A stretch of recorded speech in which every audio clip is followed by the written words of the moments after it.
नमस्कार। मैं के हिंदी चैनल में आपका स्वागत है। मैं हूं सोहनलाल शर्मा।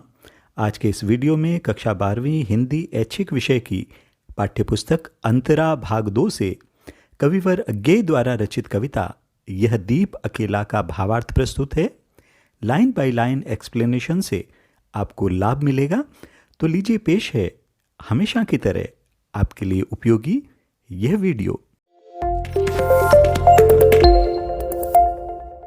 हम कविता की एक एक पंक्ति का सरलार्थ करेंगे, भावार्थ समझेंगे, लेकिन उससे पहले यह जान लेते हैं कि विख्यात कवि अज्ञेय द्वारा लिखी गई इस कविता यह दीप अकेला में है क्या, इसका सार रूप क्या है। तो कवि इस कविता में एक दीप के माध्यम से व्यक्ति और समाज के संबंधों की गहराई पर विचार करते हैं। कुल मिलाकर बात यह है कि समाज से ही व्यक्ति का अस्तित्व है, पहचान है, और व्यक्ति के बिना समाज कुछ नहीं। तो बढ़ते हैं कविता की ओर। कविवर अज्ञेय लिखते हैं, यह दीप अकेला स्नेह भरा है, गर्व भरा मदमाता, पर इसको भी पंक्ति को दे दो। कवि एक दीप की बात करते हैं जो अकेला है, पर तेल से भरा है, स्नेह से भरा है, उसे पूरा भरा होने का गर्व है, अहंकार है, तभी तो मदमाता है, मद में चूर है।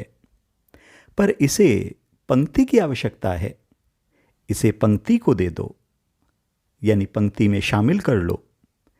यहां दीप उस व्यक्ति की तरह है जिसके पास सब कुछ है, शक्ति से संपन्न है, लेकिन वह अकेला है। जब तक वह अकेला है, समाज से दूर है। व्यक्ति को समाज का और समाज को व्यक्ति का लाभ तभी मिलेगा जब वे दोनों साथ होंगे। इसलिए उस व्यक्ति को समाज से जोड़ दो, दीप को पंक्ति को दे दो। अगली पंक्ति है, यह जन है गाता गीत जिन्हें फिर और कौन गाएगा, पनडुब्बा ये मोती सच्चे फिर कौन कृति लाएगा। कवि कहते हैं कि यह व्यक्ति भले ही अकेला है, लेकिन इसके पास गीतों का खजाना है। इस व्यक्ति के पास ऐसे गीत हैं जिन्हें कोई और नहीं गा सकता, कोई और नहीं सुना सकता। यह व्यक्ति ऐसा पनडुब्बा यानी गोताखोर है जो सागर की गहराइयों से सच्चे मोती ला सकता है। ऐसा कृतिवान यानी भाग्यशाली समाज को और कहाँ मिलेगा। ऐसे गुण व्यक्ति को समाज कहां से लाएगा। इसलिए इसे समाज के साथ ले लो।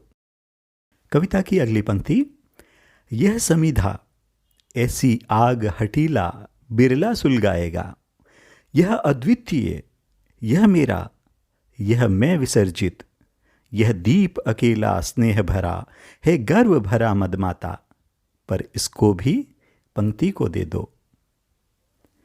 यह दीप सामान्य नहीं है, यह व्यक्ति साधारण नहीं है, असाधारण है, अद्वितीय है, क्योंकि यह समाज रूपी यज्ञ की समिधा है।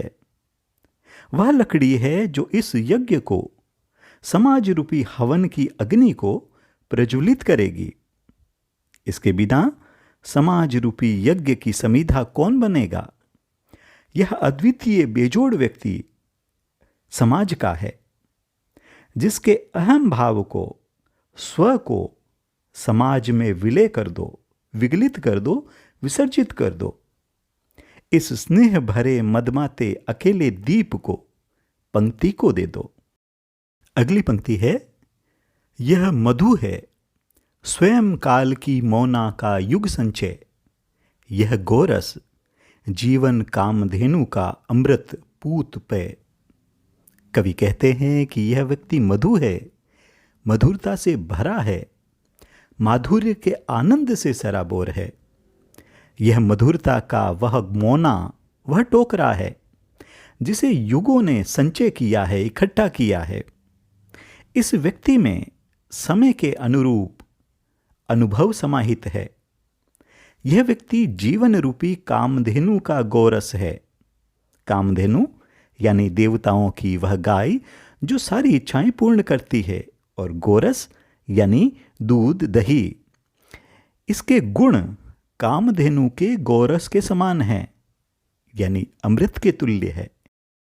अगली पंक्ति है, यह अंकुर फोड़ धरा को रवि को तकता निर्भय। यह प्रकृत स्वयंभू ब्रह्म अयुत, इसको भी शक्ति को दे दो। कवि कहते हैं, यह मनुष्य धरती के सीने को फाड़कर निर्भयता के साथ आकाश को ताक रहा है। यह व्यक्ति शक्तिशाली है, निर्भय है और विजेता का भाव लिए सूरज की ओर देख रहा है। यह प्रकृति के अनुरूप स्वयंभू है, स्वयं पैदा हुआ है। यह पर ब्रह्म परमेश्वर है। यह सर्वशक्तिमान है। यह अयुत है, अलग है, समाज से पृथक है। इसे समाज को सौंप दो। समाज में शक्ति है, इसे समाज की शक्ति दे दो। यह व्यक्ति शक्ति संपन्न है, मद से भरा है, इसे समाज में सम्मिलित कर दो ताकि दोनों का भला हो और राष्ट्र को मजबूती मिले। कवि आगे लिखते हैं, यह वह विश्वास नहीं जो अपनी लघुता में भी कांपा, वह पीड़ा जिसकी गहराई को स्वयं उसी ने नापा। कवि कहते हैं, यह वह दीप है जो विश्वास से भरा है, विश्वास का ही दूसरा रूप है। यह भले ही लघु है, छोटा है, लेकिन उस छोटेपन के बावजूद कांपा नहीं है, बुझा नहीं है, जलता रहा है। प्रतीक रूप में मनुष्य की बात की गई है कि मनुष्य को अपने लघुपन का, तुच्छता का बोध होते हुए भी, समझ होते हुए भी अपने आप पर अटूट विश्वास है जो हर स्थिति का सामना कर सकता है। यह वह पीड़ा है जिसकी गहराई को स्वयं उसी ने नाप लिया है, अर्थात मनुष्य में गहरे दुख को भी सहन करने की क्षमता है। अगली पंक्ति, कुत्सा अपमान अवज्ञा के धुंधुआते कड़ुए तम में, यह सदा द्रवित चिर जागरूक अनुरक्त नेत्र, उलंब बाहु यह चिर अखंड अपनापा। मानव के अनंत गुणों का बखान करते हुए कवि कहते हैं कि इस मनुष्य को चाहे कुत्सा यानी निंदा बुराई मिले, चाहे अपमान मिले, चाहे अवज्ञा या तिरस्कार मिले, वह परवाह नहीं करता। इस कड़वे तम में भी, अंधेरे में भी, विपरीत परिस्थितियों में भी उसका हृदय समाज के दुखों से द्रवित रहता है, करुणा से भरा रहता है। वह चिर जागरूक है, कर्तव्य के प्रति सजग है।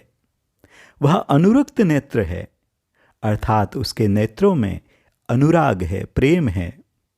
वह उलंब बाहु अर्थात बाहों को उठाकर सभी को गले लगाने वाला, सबको अपनाने वाला है। कविता की अंतिम पंक्तियां, जिज्ञासु प्रबुद्ध सदा श्रद्धामय, इसको भक्ति को दे दो। यह दीप अकेला स्नेह भरा है, गर्व भरा मदमाता, पर इसको भी पंक्ति को दे दो। कवि कहते हैं कि यह मनुष्य जिज्ञासु है, नित नूतन ज्ञान के लिए उत्सुक है, प्रबुद्ध है, जागृत है, श्रद्धावान है। ऐसे मानव को भक्ति को दे दो, अर्थात समाज को सौंप दो। इस दीप को, दीप रूपी मनुष्य को जो अकेला है, स्नेह और गर्व से भरा है, इसे पंक्ति को दे दो। इसकी शक्ति को समाज से जोड़ दो। ऐसे ही उपयोगी वीडियो के लिए चैनल को सब्सक्राइब करें, साथ ही लाइक व शेयर करना न भूलें। बने रहिए चैनल के साथ। मिलते हैं अगले वीडियो में। नमस्कार।